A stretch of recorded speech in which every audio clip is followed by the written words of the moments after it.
So you might be getting a little pop-up on ChatGPT, which is basically telling you that it cannot find a user.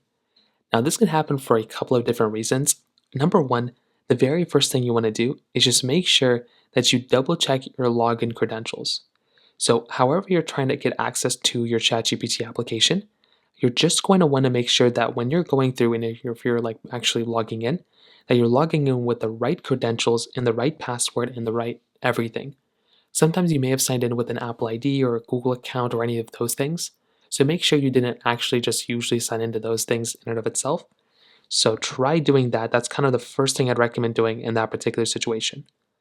Now, if that doesn't work, you can also try going through, you can try refreshing or restarting your ChatGPT application or your website.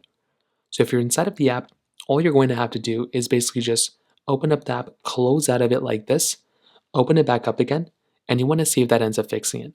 Put in the prompt that you normally would, see if that ends up fixing the problem, and that's the next thing I'd recommend doing here.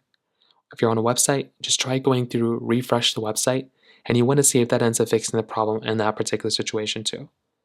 If that's not working, if you're using the web, if you're using the app, you can go through inside of your app store like this and literally just search for ChatGPT.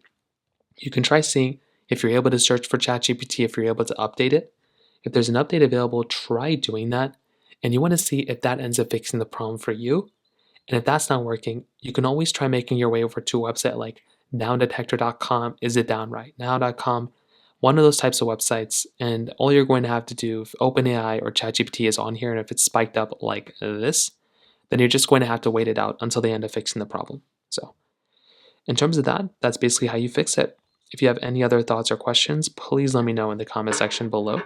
Hit the like button, that would mean so much, but definitely hit that subscribe button. More importantly than everything else, I love every single one of you guys. Hopefully I'll catch you guys in the next video. Peace out till then.